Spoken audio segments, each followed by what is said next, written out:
রাখছিলাম টাকা 3 লাখ, আর প্রতি মাসে ডিপিএস 3000 টাকা রাখতাম। এই 4 বছর 4.5 বছর রাখা হয়েছে টাকা।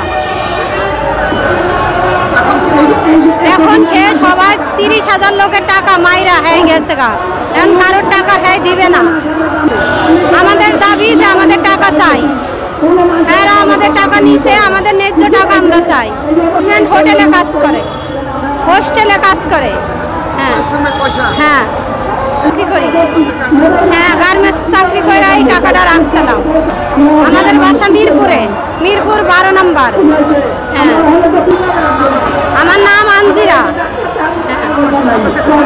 আমার দেশের বাড়ি ফরিদপুর, ফরিদপুর আলফাডাঙ্গা থানা, বলমারি। হ্যাঁ হ্যাঁ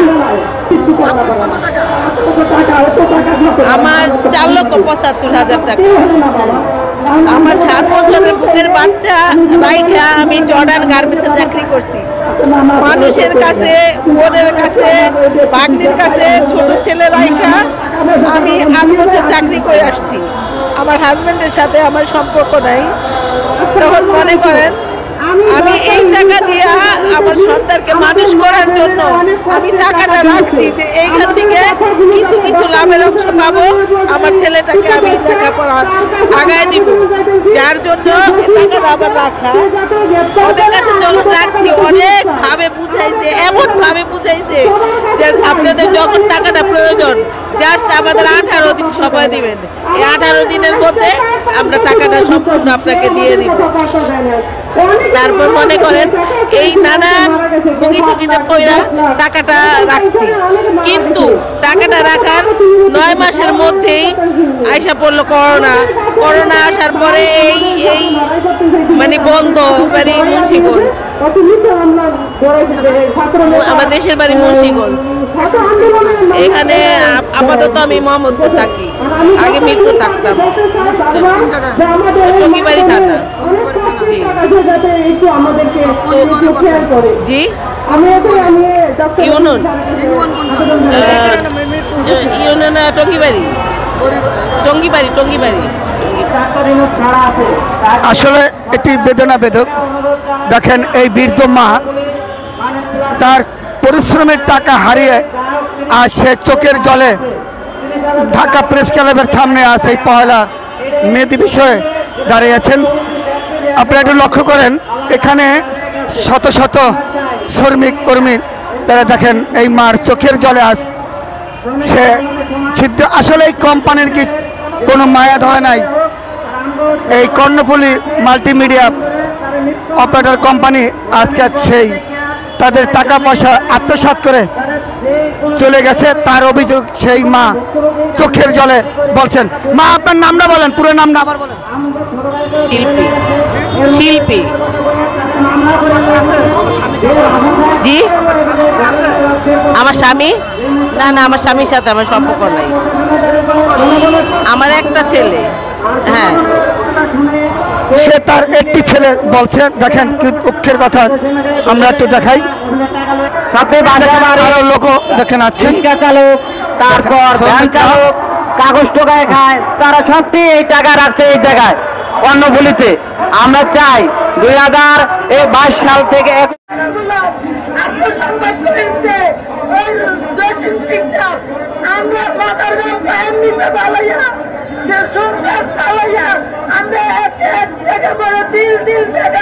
আমরা জমাইছি, আজ দেয় কাল দেয়, সে কোনো টাকা আমাদেরকে দিচ্ছে না, কেড়ে নিয়ে গেছে। তাদের বিচার আমরা চাই, আমাদের মা বোনের টাকা ফেরত চাই। এরা আমরা আদালতের বিচার চাই।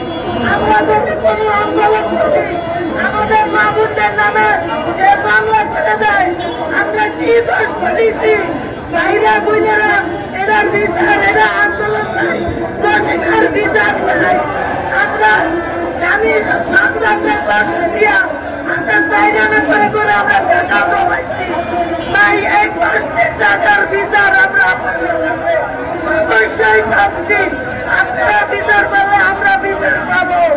আপনারা আমাদের কষ্টের টাকা আমাদেরকে দিতে হবে।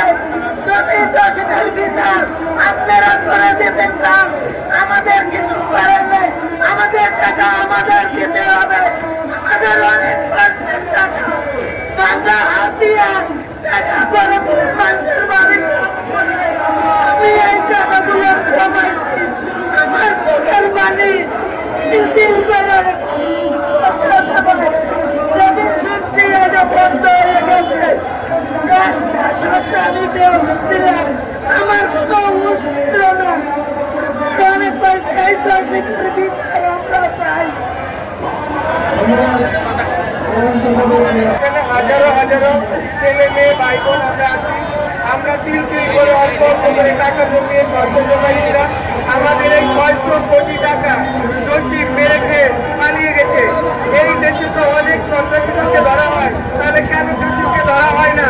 মাননীয় উপদেষ্টাদের কাছে আমাদের চাওয়া, আমাদের এই গরিব শ্রমিক সবার টাকা যেন আমাদেরকে পাওয়ার জন্য সহযোগিতা করে, আমাদের টাকা যেন আমরা পাই। আরেকটা কথা, আমাদের যে বিল্ডিংটা আমরা এখন আটকে রাখছি, এই বিল্ডিংটা বিক্রি করার জন্য হাজার হাজার কাস্টমার আসছে। এই বিল্ডিংটা যে কিনবে, এই বিল্ডিং মালিক আমাদের এই ক্ষতিপূরণ দিতে হবে। অতএব আমাদের এই বিল্ডিং যেন কেউ না কিনতে পারে, প্রশাসনের কাছে আমরা সেই আবেদন জানাই। আমাদের বিল্ডিংটা আছে, আমরা এই বিল্ডিং এর সামনে দিয়ে দাঁড়াতে পারি। যদি এই বিল্ডিংটা বিক্রি করে ফেলে তাহলে আমাদের দাঁড়ানোর জায়গা নেই। অতএব আমাদের এই টাকা আমাদের দিতে হবে। আমরা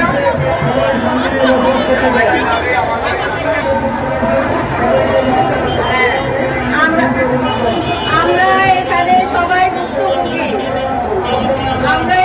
ভুক্তভোগী, আপনারা যারা একটু মিডিয়ার লোক আছেন কিন্তু আমাদের দিকে সুদৃষ্টি দাঁড়িয়ে থাকাইবেন।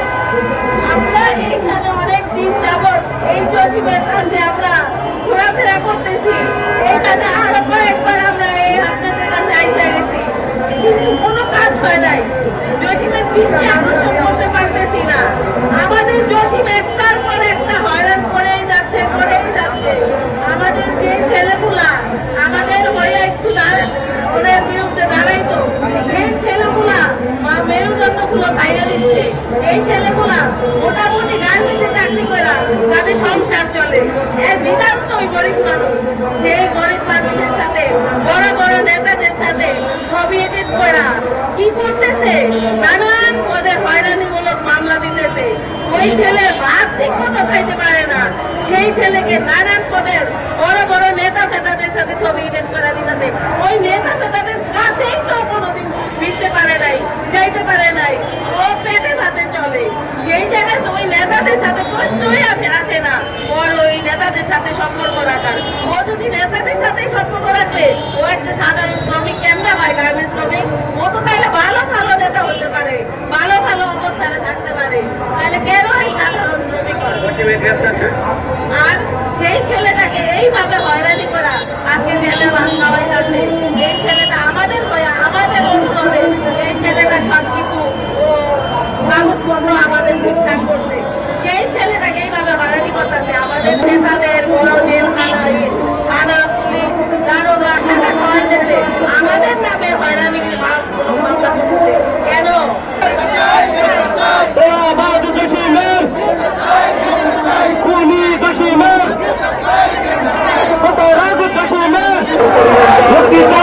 কর্ণফুলী মাল্টিপারপাস প্রতারক জসিমের গ্রেপ্তার চাই ও তার বিচার চাই, এই স্লোগান দিচ্ছেন আজ 1 মে ঢাকা প্রেস ক্লাবের সামনে। এভাবেই তারা অভিযোগ করছেন হাজার হাজার গ্রাহকরা টাকা আত্মসাৎ করেছেন ও এছাড়া গ্রাহকদেরকে মিথ্যা হয়রানিমূলক মামলা দিচ্ছে, এমন অভিযোগ করছেন এই সাধারণ সদস্যগণরা।